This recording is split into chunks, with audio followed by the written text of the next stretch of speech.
hey, look at this picture, stock market. So when you see this statue, it's a bull market. That's a upgoing and exciting, everybody making money market. Okay. When you see the bear, not the panda bear, and I mean the black bear, but they still look cute, right? When you see them, that means the stock market is not doing that great. So we're in the bear market, not the bull market. And you have a huge loss. So condition of your portfolio, I want to make sure that you are the right for me. So I am saying to you that you simply had a huge loss and you put in a lot and you lost it all, or you had gained some, but you have a huge wash loss, right? So you also heard someone telling you that, hey, that wash loss doesn't do any good for you. You know, you still have to pay taxes. If you are in that boat, you are in the right place. Right, spending your time with me is the right thing to do.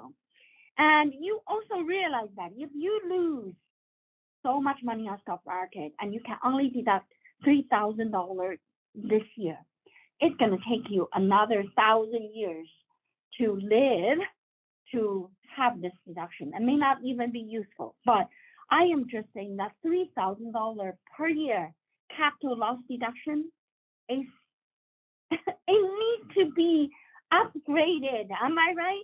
Someone send something out to the Senate and to the House and make sure they pass some ordinary taxpayer friendly new tax laws to have us deduct more losses when we lose, right? And of course, you need solution today. I know that, but I want to give you a question. I want you to answer in your mind because each of these questions represents different solutions. So I want you to tell me whether your investment is under company name or is under your personal name. If it is under company's name, let's say you have a restaurant and you bought some stock portfolios under the restaurant's name, you were using restaurant's EIN number.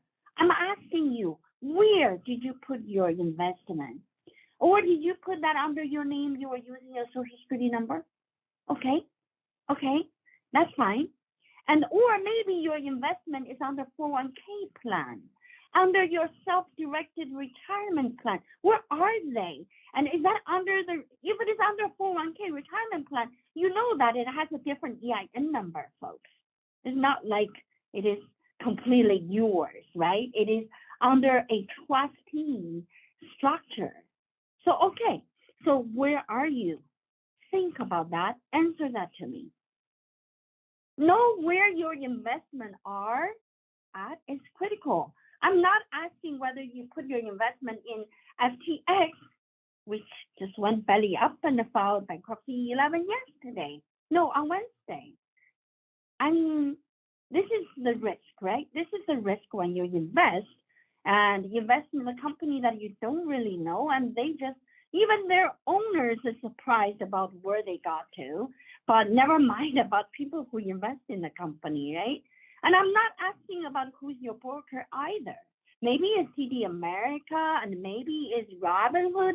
It doesn't matter who's your broker. I want to know where you put your money, under your name, social security number, or company name, EIN number. What is it? So the reason I ask, because I have this whiteboard at one time, and I simply brought it out to here for you because I am, today I'm actually at DC and I just finished attending a Synergy event that hosted by Thomson Reuters. So I'm in the hotel room, don't have my whiteboard, so I can't really rewrite it for you, but I want you to look at this one. And if you are investing your money under company account, which is in blueprints right here, if it is under company account, your whole accounting is different from how you are individually invested. So that part today, I'm not even going to get into because I want you to know it's totally different. And you should not be so hung up by the $3,000 limitation. It's not like that because the company side of the investment has its own accounting method. And you will you will deal with that. You can write down your portfolios when they lose money, even when you are not you're not trading it, you didn't sell it. So it is more like a mark to market method in essence. So you leave that out. If that is what you have, give me a call. We have a way to help you to do the accounting right. But if you put it under your name and a social security number, I also didn't bother with 401k, right? The 401k portfolio is self-directed, and I just hope that people don't use 401k money on this kind of volatile economy and putting in things that really didn't have a long-lasting value. I mean, if you invested in Google's and Microsoft, at least they existed for many, many, many years, but not on some companies just come up and you put your 401k money. No, 401k meant to be safe. So your investing method should never really to be somewhere you're looking for, oh, what am I going to do? I lost all my 401k money. That is just not right. And that is your financial planner's job, and they did not teach you, they did not guide you, they did not force you to do the right thing. And I'm not a financial planner, remember? I'm just really a very down-to-earth, a tax person, you know. I don't even know I can call myself an expert, but I know a lot. So with that said, maybe I'm jack of all trades, and I think that's a better title for me. And anyway, so if it is under your personal account, there is two paths you go.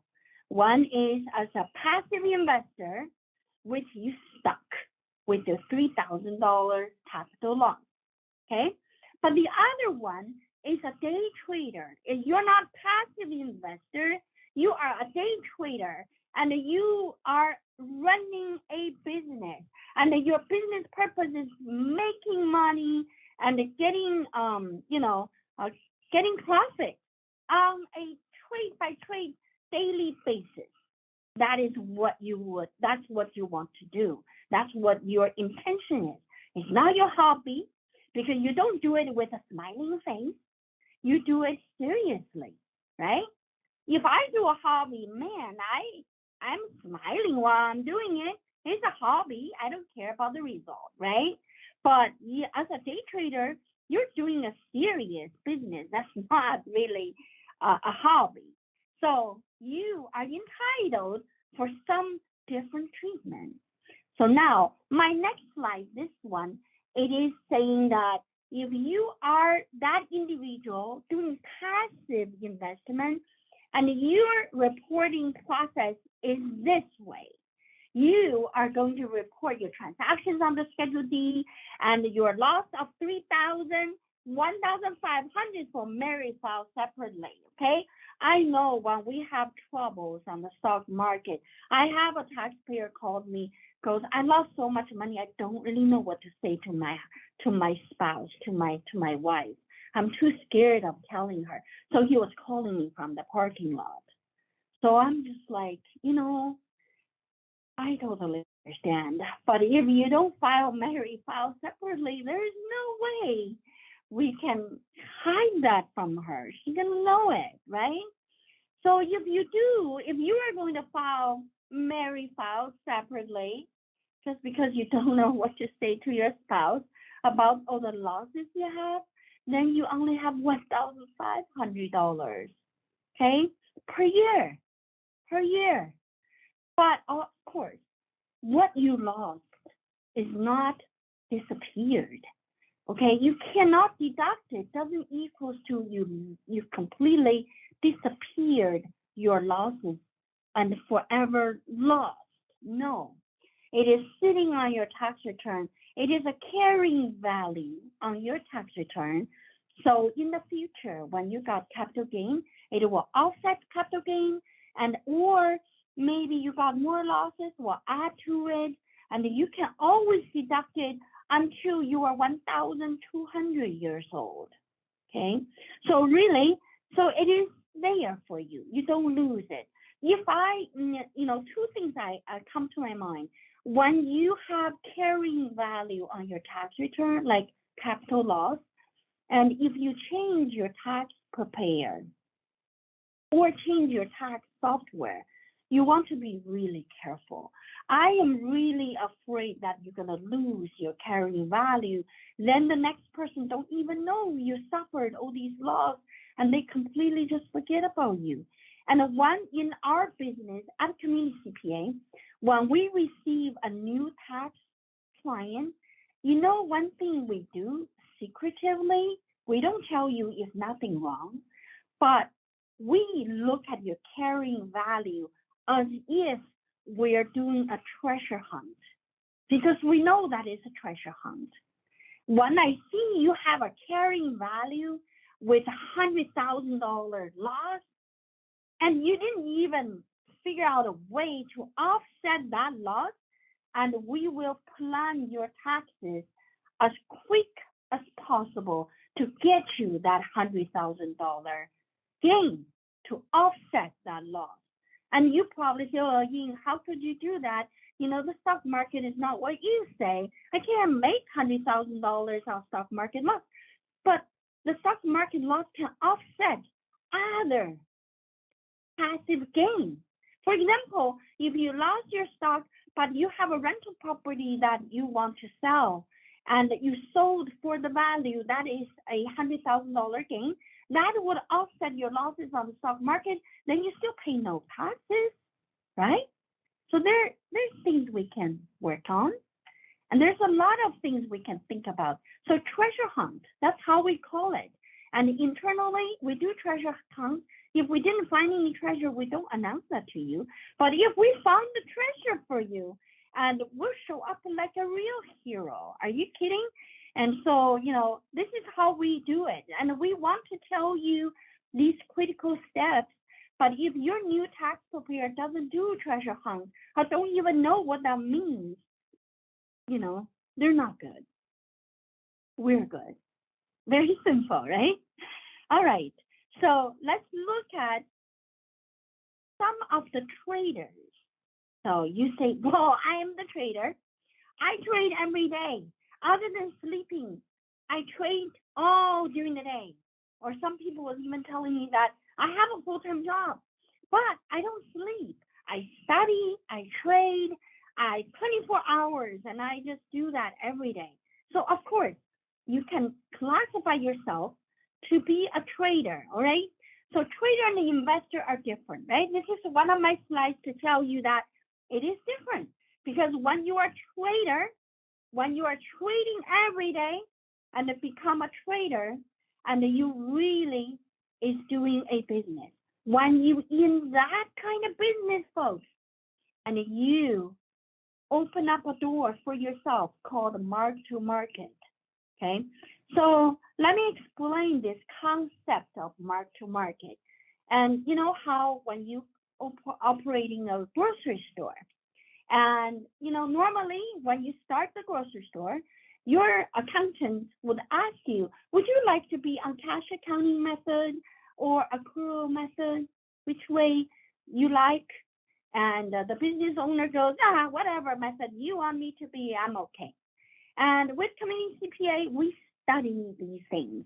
So we know that for grocery store, the best method, it is to be on accrual method. So from the get-go, we already make you the accrual method. You don't have to do election. Unless you did a cash method, then transfer to our company, and we look at your purchase, and you know, you got net 30 days, and in order to deduct all of the stuff you bought, and we would have to make you a accrual method accounting in order to deduct the cost of goods sold you bought that you did not pay. Otherwise, you can't. You didn't pay cash on it yet, and you can't deduct the cost of goods sold you bought. Can you imagine if you could not deduct cost of goods sold for a month? You're going to have too much profit, so you end up paying too much taxes, right? So that is where the method comes in. So if you are a trader and your tax accountant or your accountant or smart you will say that I want to be a mark to market. Why? What is mark to market? This is what I want to talk to you about. okay? In a very simple way, mark-to-market means that regardless you sold your stock or not, at the end of the year, you are going to look at your total stock holding, give a market value, look at your total stock investment, and you know the value from last year, then you got what? Gain or loss. And if it is gain, it's a regular income. Regular income, come on guys, has a higher tax rate than long-term capital gain. You know that, right? Your personal regular income rate is 37.5, but your long-term capital rate is maximum at 20%. So having said that, but if you lose, if it is a loss, the loss is what? The loss is an ordinary business loss. Can offset what? Can offset your W-2. Man, you're the one told me that you work 24 hours a day. You have a full-time job, but you can do your job at night. So during the day, you are doing trading. So you are the one who had a W-2 income with $250,000. Now you have a $250,000 losses from the stock market. Then you will, if you did a mark to market, you actually reverse your W-2. You made no income that year. All of the income taxes you paid on the W-2, it will come back to you as what? As refund. This is what people is looking for. It's not like, oh, your loss is going to be recovered. Of course not. You lose all these money, and your rate is probably about what? Let's say 20%. So you save $50,000 income tax on the federal.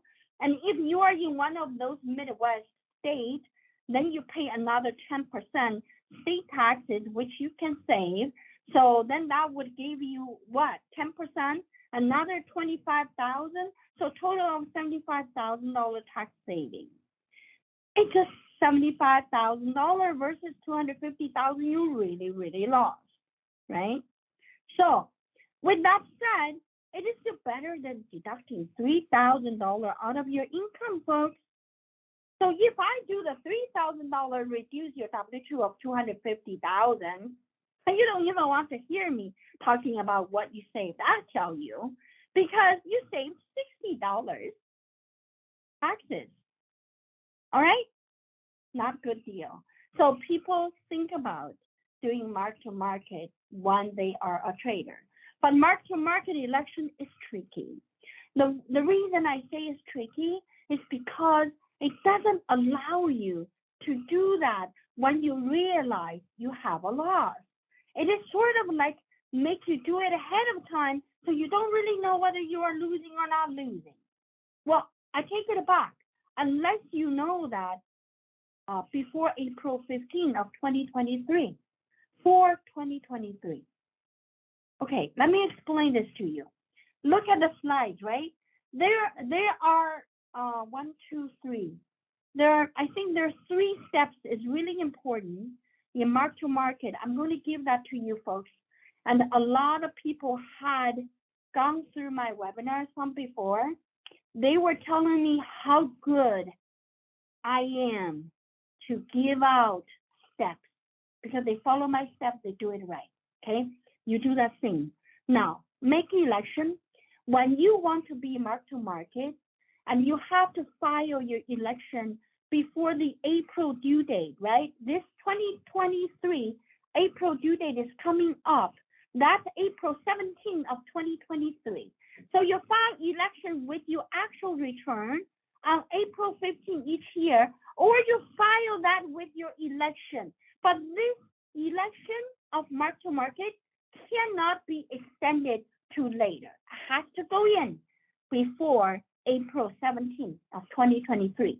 When you elect, you are electing 2 things really important. Number 1, you are electing your year for 2023. You can't do it for 2022 because 2022 came and gone. That was the April of 2022 when you were there still hoping this year's market will be a bull market. The bear shows up and you got through the year, you didn't do election. But let me tell you something else. The mark-to-market election is an automatic election. So IRS don't send you a notice goes, congratulations, I approved your election. Forget about it. You don't get a notice from IRS. You just need to file it on time. And when you make a deduction, when you do your mark-to-market kind of accounting, if IRS come back to audit you, they want you to prove that you filed your election timely. So if you want to make your 2022 a mark-to-market kind of accounting, and you need to have proof of your election in April of 2022. All right, that election, in here, I even told you how to write about it, right? So you see that if you want to know how to do it, take a picture of this so you know how to write it. But the second thing, remember I said number one thing is the timeline. Number two, when you elect, you can elect account by account. So maybe you have a TD Ameritrade, you also have Robinhood, but in the Robinhood one, that brokerage account, you do long-term investment. But in TD Ameritrade, you are doing short-term daily running, like your mark-to-market stuff, right? Your daily trader stuff. And you don't have to elect everything from Robinhood to TD Ameritrade. No, you just make sure that you get your account laid out on that election form. Tell IRS that you are electing 1, 2, 3 brokerage account to mark-to-market, and you don't need to bother to tell IRS, oh, have another 40. I'm not gonna elect to mark-to-market. No need for that. You just specify which account is going to be mark-to-market. Then after that, so I had one last sentence that sometimes people did the election and they regret. You know, they did the election in 2023 April, and then by the time June comes around, man, I made so much money. Man, I regret. I don't want to do this election. You can revoke, right? You can revoke, and that revoke need to come in April again for 2024. You see how you cannot really revoke in 1 year? Does that make sense to you? So your election at least going to be there for you for 1 calendar year. Now, let's go to step number 2. Step number 2 is brokerage account update. Folks, how many of you forget about that? So many. And you did election, you're so proud of knowing how to deal with IRS. You know, it's really weird, right? If you don't deal with IRS every day, you don't do this kind of work like us, and, you know, just for yourself, and you didn't, you never knew whether you did it right or wrong. And, you know, I have taxpayers and just wanting to get me on the Zoom, and he goes, Ying, I will pay for consulting fees, but I just want to make sure I did it right. Of course, they did it right because, you know, they followed my steps, but, you know, just because they don't do it every day, they're not sure. But they always forget this. They forget to change the brokerage account. So now you got the list of accounts you want to make them mark-to-market.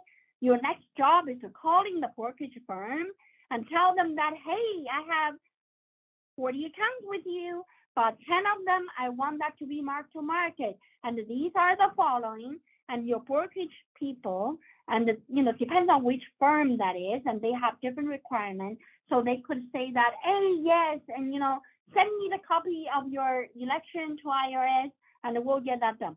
And the trick is you have to do it within the year, because these people, and when they come to next year, January, they already start running 1099B.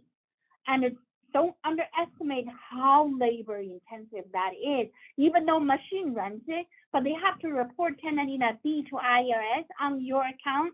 If you did not do mark-to-market, the 1099B is already gone. And make sure that you do it before the end of the year, right? But I do have a taxpayer that works with me, and we were talking to the brokerage company, and it was a smaller brokerage company, And they even allowed my taxpayer to change mark to market in January for the prior year. So that was very user friendly. But know that you should really change that right away. So if you are doing mark to market for 2023, make sure you contact your brokerage firm before the end of the year on 2023 so they can pull the switch. Then your report will not be 1099-B, folks. It will be looking like this. See, I got a screenshot for you. And this is the 4797. If you never heard of 4797, now you are mark-to-market day trader. I am sorry, that's your nickname. You got to know. There's no choice. And no, I don't care how much you whine. You need to remember Form 4797 because your report needs to be like this. So you can fill out the 4797, okay? That's your nickname. Now, the number 3. Number 3 in the whole mark-to-market election.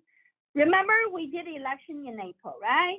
Then you call the brokerage firm promptly, and then time comes for you to file 2023 taxes. And in this year, like people who did election in 2022, and when you are filing 2022 tax return, you need to file 3115. Okay? It's not an easy form. No. It is really designed for large companies. When they change accounting method, IRS wants them to tell the truth. The IRS goes, hey, you, fill out this 3115. Tell me how much taxes you save out of changing the method. Give me the number. So that is essentially what this form is doing, right? So it is not easy, but for us, for day traders, it's not that hard either. So you just need to pull out the 15 pages long form. There's only a couple of areas you need to go in to do it.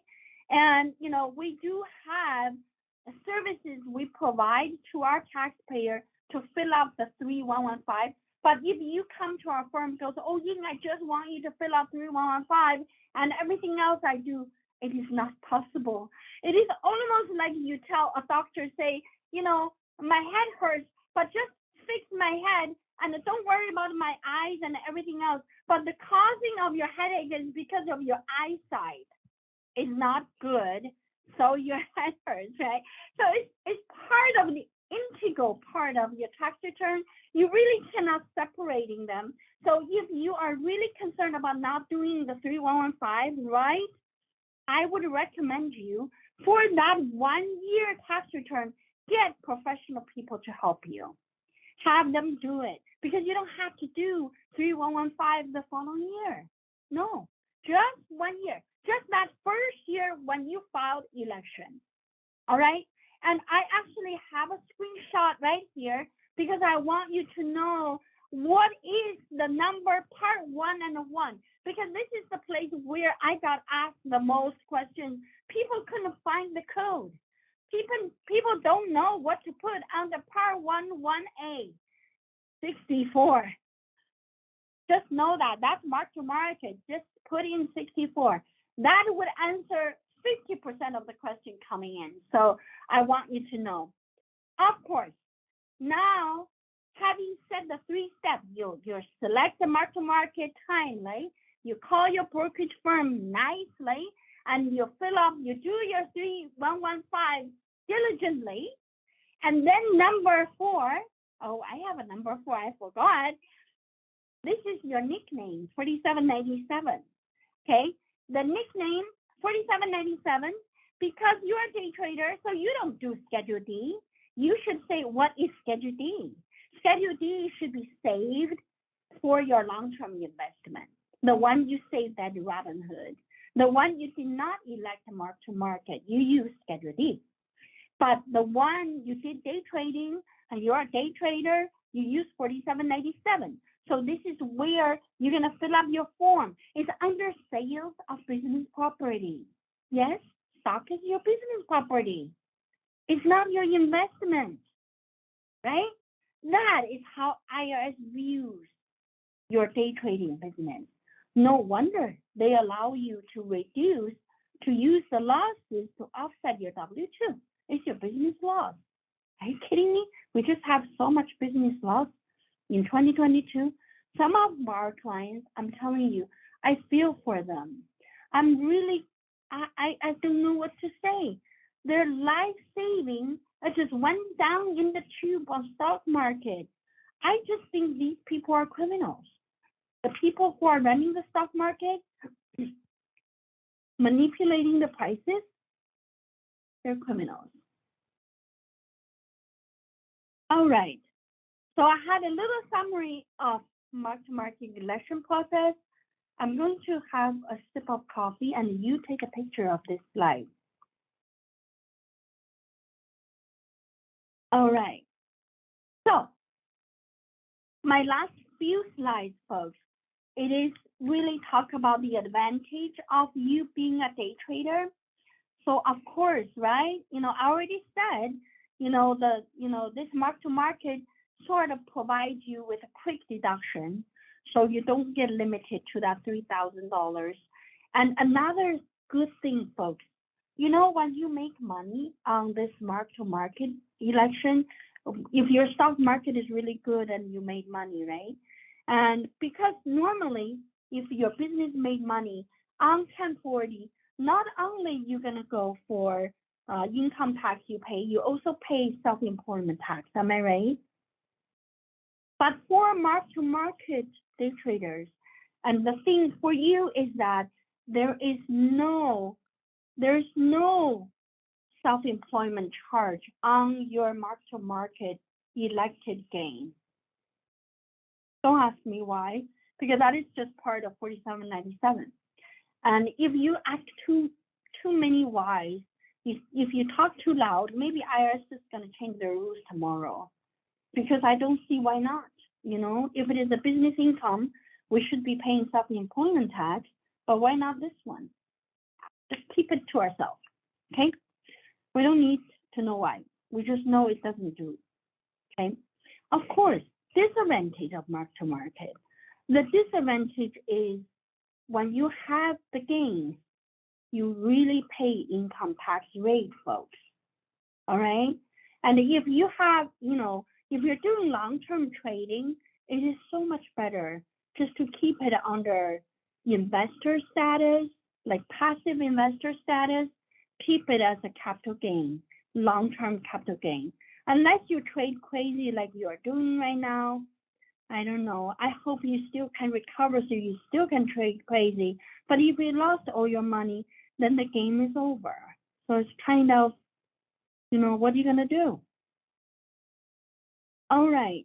So always know that the president can change, the party majority can change, the tax rules can change. As long as you are affiliating yourself with people who can think swiftly, with people who can see things outside of the box, and with people who care about you, with who care, not pretended one. I do care my clients. And you won't go wrong because we live in this environment, right? I cannot decide on what IRS is gonna do. And they just hired 87,000 auditors gonna do compliance audit, with no other. And this Inflation Reduction Act had all kind of things for the business to have all kind of credit, but also put in a lot of money for compliance audit, which is really kind of pro-business, but yet it will be really hard on small businesses that probably didn't even understand the rules thoroughly, maybe, applied it wrong, and now compliance audit comes, they're gonna pay it back, not only for what they got, but also for what they saved for the last 30 years. There will be some sort of these things happen, but you always want to rely on professionals like Community CPA and people who work at Community CPA, we're a bunch of people really cares about your interest. And with that personal compassion, it's not just, oh yeah, it's our business, we're just gonna do it for you. No. Business is business, but care for you is also real. I got a question from a attendee here. Says, is it possible to do late mark-to-market election if you miss the election earlier in the year? What a great question. I know this question represents a million people behind. And remember I said that the election needs to be done by April 15th of 2022. So there's no such a thing about late election. If you did not do, you did not do. And however, we have one client came to me and said that, you know, she got the election done, she mailed it out. And she's so silly. She mailed it out with her home address on the going to place, IRS on the sending out place. Can you believe that? And she did that, so the letter came back to her. But it did have the mailing stamp on it, the time stamp from the postal. So I told her that send it in again, but keep this one as your record. If IRS come back to you, goes, wow, you didn't elect that timely, and we don't allow you to deduct that, at least you have a way to articulate, to prove you did send that on time. Remember I said that mark-to-market election is an automatic election? It is not election IRS will tell you that, oh yeah, you got it. Congratulations. No. It is an election that you put that in there.